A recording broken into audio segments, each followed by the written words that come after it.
We're about to talk about two championship players, all-time great players, Kobe Bryant and Tim Duncan. A lot of people have Kobe unanimously slated over Duncan because Duncan's game wasn't flashy. Nobody really pays much respect to him now, even though he is an all-time great and his resume matches up with Kobe. And I also think his death also plays a part in the way that we remember him today, because I remember when he was alive, at least, the narratives around Kobe later on to his career were that he was a ball hog, he was a bad teammate, nobody wanted to play with him. And then all of a sudden he retires, he goes on to write these books, and we view him more as a mentor. Now everybody starts to forget about these narratives. But there was a lot of nasty stuff surrounding his name. But in your opinion, who do you think was better all time? Who just had a greater impact, Kobe Bryant or Tim Duncan? I think from just speaking from a basketball standpoint, I think comparing a big man and a guard, you can't really do from a skills standpoint, especially back in that day, because, players really played to their position. But I think looking at it, I got to give my respects to Tim Duncan. His career was phenomenal. Walking in day one, and people don't even notice, but before they got TD, Pop was about to get fired. Like, he was about to legit get fired. Getting TD, they instantly turned into a playoff team. They win a ring in 99. Those teams from 99 to I think about 04 weren't that, great. They weren't the San Antonio teams we're accustomed to. Tim Duncan was walking in the playoff series, leading the team in 4 out of the 5 statistical categories. Not like he's not up there. I'm not saying matching Shaq for dominance, but he's up there, putting in work, doing his thing on the other end too. So I think from a longevity standpoint, playing for San Antonio his whole career, I think his career probably is a little bit better because of the MVPs, because he's racks up on the all defensive teams. He was a champion. He was a finals MVP more times. I think I would have to give it to Tim Duncan because his long-lasting impact on the Spurs and the fact that his two-way play and just how great he was on both ends really cemented him as a San Antonio Spur. You also didn't mention that they did make the playoffs after they got Tim Duncan, but they were horrible that year because David Robinson got hurt. But even with David Robinson as their best player, he was choking in the playoffs. The year he won MVP, he matched up with Olajuwon, and Olajuwon completely dominated that matchup. He just told me he was better than him. It wasn't until Tim Duncan got to San Antonio to where they won championships. With David Robinson, they were going to the playoffs. They went to the West Finals, but they didn't win championships until Tim Duncan got there. Go ahead, OG. Well, as much as I talk about, like you said, about Kobe Bryant, I'm a firm believer that you are what we see. So with that being said, everybody, it bothers me how people talk about him today because it sounds like it's fake love. No doubt. And the reason why I say that is because if you felt like that about him, why wasn't you talking like that about him when he was here? And all of a sudden, he's the greatest player ever. I'm like, wait a minute. Yeah. I never heard any of this when he was here. Yeah, he had he made books and things like that, but I never heard any of you guys talking about him like this when he was playing with the Lakers, when he was in his prime, that he's the best ever. And that doesn't negate the fact that, in my opinion, Kobe Bryant is the second best two guard behind Michael Jordan that I've ever seen. I just don't appreciate the narrative on him now, because if you felt like that about him, why wasn't you talking like that about him when he was here? That's first of all. Number two, I'm a huge fan of consistency and stability. Tim Duncan was that from the door. But before I get into that, let's understand about eras. So Dr. J got caught in the Bird and Magic era. Ewing, Malone, Gary Payton, Drexler, they got caught in the Jordan era. Barkley, too. Charles Barkley, don't leave him out. Got caught in the Jordan era. Tim Duncan was about to get caught in the Kobe and Shaq era. Had they been able to hold it together, we wouldn't be talking about Tim the way we do today. Let's make sure we remember 3 times in 4 years, bounced them out of the playoffs, including sweeping them in the 01 West Finals, the gentleman sweep in 5 in the 02 West Semis, and then handling them in 6 in 04 in the West Semis.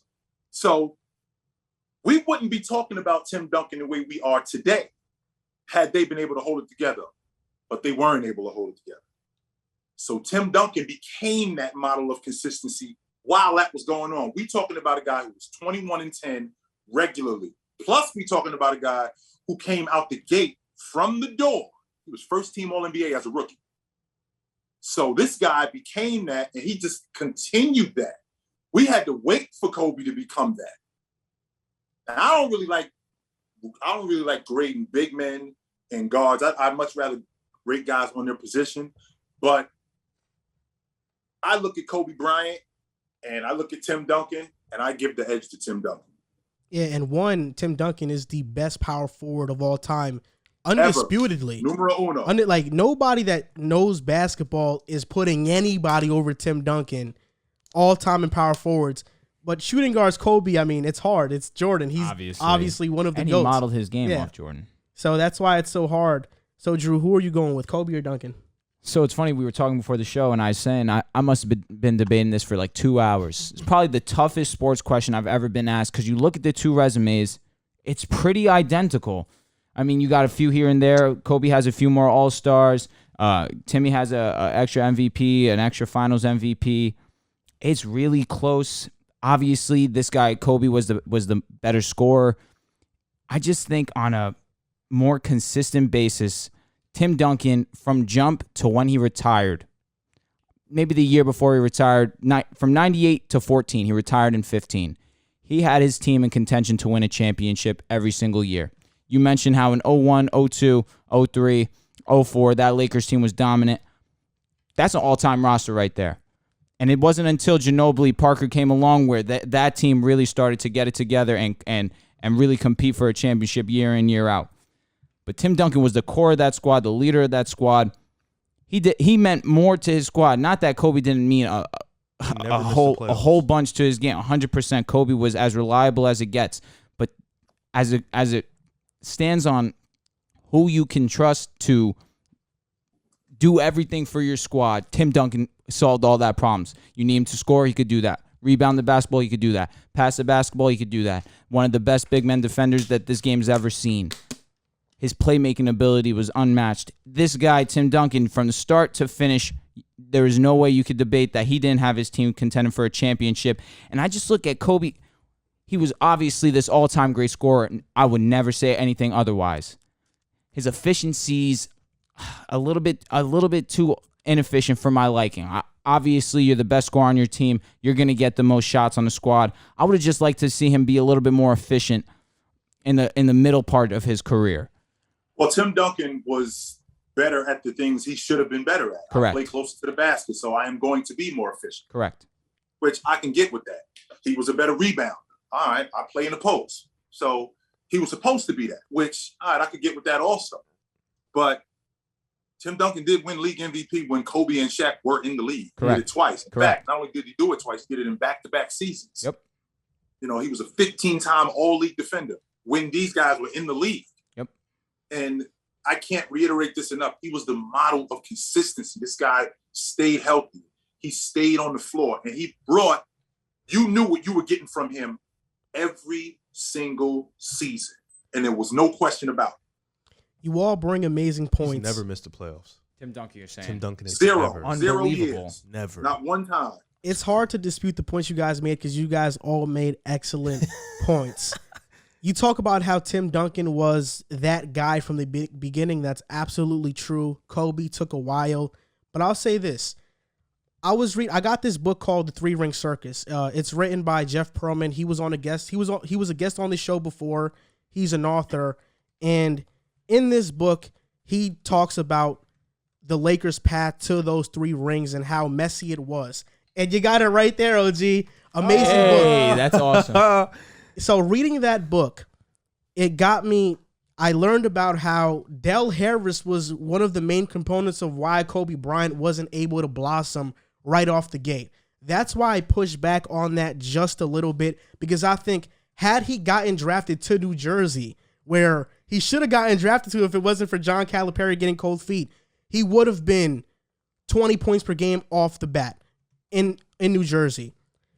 And when I look at Kobe and what he did in 05 and 06, averaging 35 points per game, which if he did it in today's game, he probably wins MVP over Steve Nash, who those numbers today, nobody's giving him the MVP for. Why do you think he wins it over Steve Nash? Because it's 35 points per game. You lead a team in the West. He's an 8th seed. The league holds scoring to a higher standard now. And in today's game, we saw Russell. No, they Westbrook. don't. Because if they did, then Steph Curry would have won the league MVP. So no, they don't. That's a good point, OG. But at the same time, But Steph Curry didn't make the playoffs though. Jokic was still averaging 25 plus, and his team without Jamal Murray, He was averaging a double-double. You're saying Nash averaged a double-double. Well, Jokic was close to a triple-double. That is true. and He at was the close to center triple-double. position too. So The only reason why he didn't win, the only reason why he won the league MVP was because Joel Embiid got hurt. Oh, listen, OG, I'm with you 100% there. I think Joel Embiid should have been the MVP, even over Steph, even over Jokic, in my opinion, even with the injury. That being said, I just think that the fact that his team was an 8 seed, 9 seed, didn't even make the playoffs, because he didn't even win the playoff, Steph Curry. Oh. That's why you couldn't consider him the MVP this year, even with the amount of points. Because then at that point, then Bradley Beal got to be in consideration. Then at that point, Then why did Russ win it in 16? average a 17? triple-double. And that's the first time it happened since Oscar. And that's Oscar the point didn't I win was making. And Oscar didn't win the league MVP. Yeah. But He averaged a triple-double. and that's egregious, and I'm with you. Oscar obviously should have won the MVP there, but no one thought that it would ever happen again. And Oscar should have won the league MVP. He actually had a dude that was behind him who averaged 38 and 18. Of course. Who finished Of fourth course. that year. Of course. Yeah. so this is the Kareem's thing. unbelievable. So you brought up a great point, and I think that Russell Westbrook MVP, I thought it should have went to James Harden. That's just me personally.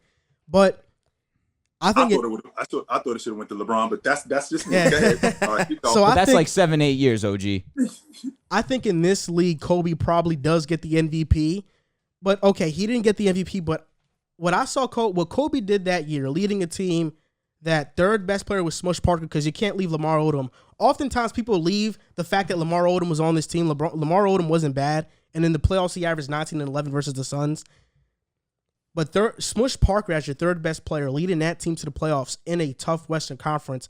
I haven't seen Tim Duncan be on a team that trash and lead them to the playoffs. You think so? I do Have think you so. seen? Did you see his first couple teams?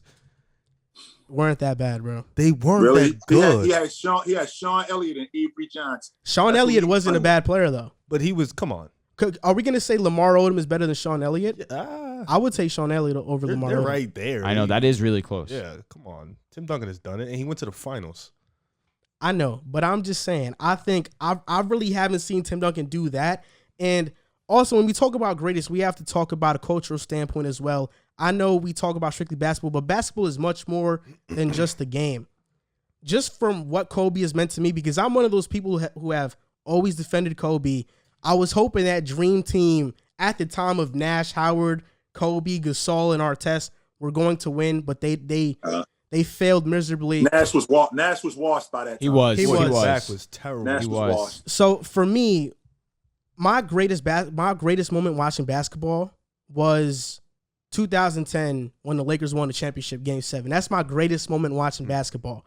Even though I thought Artest had the biggest moment in that game, along with Gasol, and Kobe shot terribly, that was just my greatest moment watching basketball. Just growing up playing basketball, I was the type of person to look up motivational workout videos of Kobe Bryant just talking about what he does and how he prepares and his craft. And just from a cultural standpoint, knowing Tim Duncan is out of the way, he doesn't talk much, but Kobe is that guy who, for a lot of people, is not only a mentor, but for people who don't have fathers in their lives, was kind of like that pseudo father figure. I think that Kobe Bryant was the greater of the two in terms of impact. And as players, it was close as well. One thing I will say that you just mentioned that made me think of it is Kobe didn't play well all too great in that Game 7. He didn't. And his team still won that game. You look at the 2013 series where Tim Duncan hits that bunny, the game's over. Tim That's Duncan true. hits that bunny, that game's over. But instead, LeBron gets the chance to go and ice the game, and he goes and he does that, of course, because he's King James. That being said, Tim Duncan didn't have all too much help. That, you know what I'm trying to say? Wait, that year? And that's not what I mean. The fact that Okay. it came out wrong 100%. What I meant to say is you have Tim Duncan who needed to make that shot for his team to win, but yet Kobe had an entire bad game. Tim Duncan played great up until that point. Missed one shot, cost his team the game. Kobe Bryant basically played I don't want to say horrible because that's strong. He didn't play well. But and that, his team still won the but that game. game He seven, actually did. He actually had a really good game. You're just going off the fact that he didn't shoot it that well. Yeah, He had I mean, 15 boards in that game. that game, That 2-guard spot. But that game was one of the OG, lowest scoring it's finals. It's Kobe Bryant. What are you looking for him to do? I respect the fact that for he him was to do impact. everything in Game 7, and that's exactly what he did. A guy who adjusted, who recognized that I'm not getting it done shooting the basketball, so I'm going to do other things. And he Okay. ended up with 15 boards at the 2-guard spot. So that was a big deal. I can't disregard that. Yeah. I can't just look at the fact that he went 5 for 20 that night. No, he had 15 boards. Yeah, not only that, but I think that game in particular was one of the lowest scoring finals games. And in the third quarter, they were both at like 50 points. I mean, it was a really low scoring game. Everybody in that game was off. Everybody. And Kobe, I think, shot 6 for 24 that game. He shot 6 for 24. Something But he did egregious. have 15 rebounds. And, you can't dispute that. But just for me, those moments that Kobe offered me as a child, that nostalgia, that's why I put him over. That's why I put him over. That's the reasoning. But from a basketball resume standpoint and the points that you brought up, I can totally understand why you would put Duncan over Kobe.